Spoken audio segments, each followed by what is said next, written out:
Arranquemos con Financing 5 3 al 24 de febrero. Bien, ¿cuáles fueron los drivers de esta semana? Bueno, yo creo que el driver principal, obviamente, fue el que ponemos ahí en número uno. Grecia finalmente cerró el deal en sus dos frentes. Algún que otro detalle faltaría todavía para consolidar el swap voluntario, pero lo cierto es, como vamos a hablar en un rato, que Grecia finalmente pudo conseguir el segundo paquete de salvataje por parte de la zona euro y también el acuerdo con los acreedores respecto a su swap voluntario. En segundo lugar, tenemos esta imagen que se viene consolidando de la economía americana en estos últimos 3 meses, una lenta pero sólida recuperación de la economía en Norteamérica. Esto de una u otra forma empieza de a poquito a ser inconsistente con lo que está pasando con el petróleo quebró 100 hace rato ya, ayer jueves estuvo tradeando en 108 básicamente, lo cual recuerden que la economía americana consume enormemente energía y por lo tanto en algún momento alguien va a empezar a cuestionar qué tan consistente es esta suba continua del petróleo contra esta lenta, incipiente y sostenida recuperación de la economía americana. Y nuevamente, como se dice en el mercado de trend is your friend, los bulls están en control de la situación por el momento, Europa es historia antigua por el momento. Vamos a los mercados entonces y a contar un poco lo que está pasando. Como vemos acá tenemos la imagen del euro. El euro tuvo un rally importantísimo en estos 5 días de trading. Arrancó básicamente la semana en 1.32, actualmente quebró la barrera de 1.34. Esto de una u otra forma refleja el sentimiento bullish que tienen los mercados. Recuerden que hay una característica importante del paquete salvataje, fueron 130 billones de euros. Este paquete es condicional hasta el 2014. ¿En qué sentido es condicional? Condicional en que Grecia va a tener que seguir cumpliendo con todas las medidas de autoridad que se prometieron desde el 2012 al 2014. Por el momento esta es una historia que cierra a nivel bullish, en el sentido que lo que realmente estaba amenazando a los mercados, dada la miopía con la que tenían los mercados, era el default posible que podía tener Grecia el 20 de marzo. Recuerden que le vencían 14,5 billones de deuda y este paquete de 130 billones seguramente sirve para cubrir ese desfasaje de cash a un par de semanas desde la fecha de este Financing 5. Pero lo cierto es que también tenemos un event risk serio para Grecia en abril. Grecia tendría elecciones en abril, con lo cual, si el resultado de esas elecciones se contrapone a lo decidido actualmente, existe la posibilidad, la seria posibilidad, de que Grecia derogase lo que fue aprobado por el Parlamento griego referido a su paquete de autoridad, y si esto ocurriría, ese paquete condicional de la zona euro volvería a replantearse nuevamente, con lo cual la historia griega seguramente no se termina acá, y la forma en la que Grecia está cerrando su swap voluntario, en mi opinión, es altamente comprometedora para Grecia looking forward. Un país endeudado necesita sustancialmente crecer y yo no veo una sola forma en la que Grecia pueda crecer en las condiciones actuales. Vamos a otro cross que creo que fue interesante en esta semana, el yen japonés.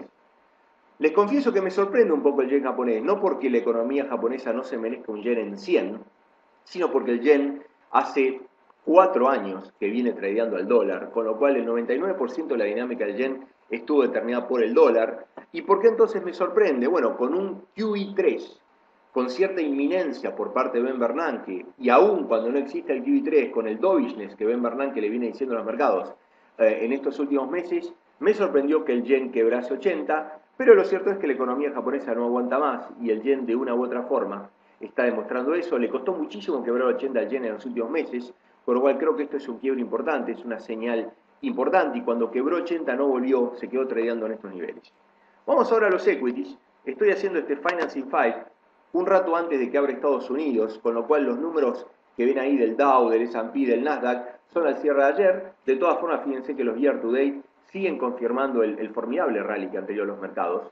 Pero me gustaría concentrarme en lo que hizo el DAX alemán. ¿Por qué estoy diciendo esto? Creo que en Europa está habiendo una serie de repricing relativo. El DAX alemán, si bien fue castigado en los primeros días de la semana por la incertidumbre de Grecia y además porque Europa volvió a mostrar signos de que está entrando en recesión, si bien la recesión no parece seria, termina siendo una recesión al fin, el DAX ajustó posteriormente, convalidando un poco el sentimiento bullish del resto de los mercados. Pero eso, por ejemplo, no lo hicieron otras bolsas como la española. Fíjense que la española no para de bajar. ¿Esto que está diciendo? Bueno, en cierta forma está evaluando el hecho de que hay ciertos bloques en la zona euro que aún con esta recesión inminente del bloque siguen creciendo sostenidamente, el ejemplo típico es Alemania, y hay otros como Italia, como Grecia, como España, que están sufriendo la recesión y que lo van a seguir haciendo más aún con las medidas de autoridad que están obligadas a adoptar. Vamos a las yields.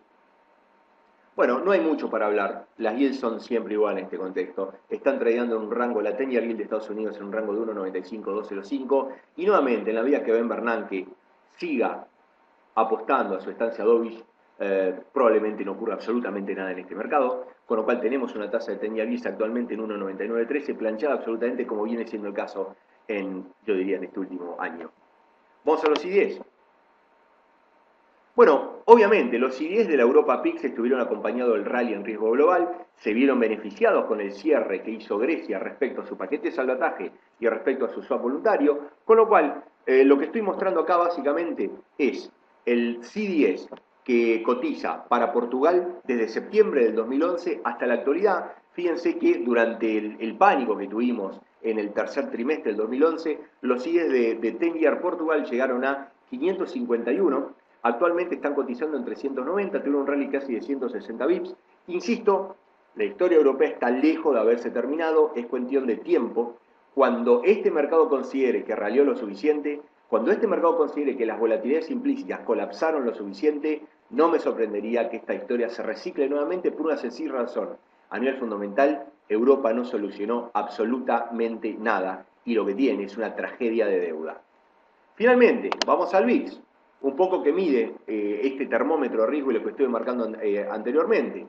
Bueno, recuerden que en los días anteriores, cuando hubo temores respecto a que Grecia iba o no a cerrar el deal, el VIX picó en punta, ralió de 18 a 22 y actualmente nuevamente, con risk on sentiment por todos lados, el VIX está tradeando a niveles de 16,8.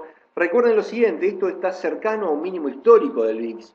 Y como vine diciendo tantas veces, cuando el VIX toca estos niveles, cosas raras ocurren. De todas formas, the trend is your friend, los bulls están en control de la situación, no hay ninguna historieta negativa sustancial que parezca amenazar el cortísimo plazo. Probablemente el mercado de a poquito se va a ir preparando para datos de non-farm payroll que se vienen el primer viernes de la semana. ¿Por qué eso es importante? Porque va a convalidar o no lo que se viene dando en estos últimos 3 meses, pero yo diría que la historia que se está poniendo en moda, la historia relevante es la recuperación lenta pero sostenida de Estados Unidos.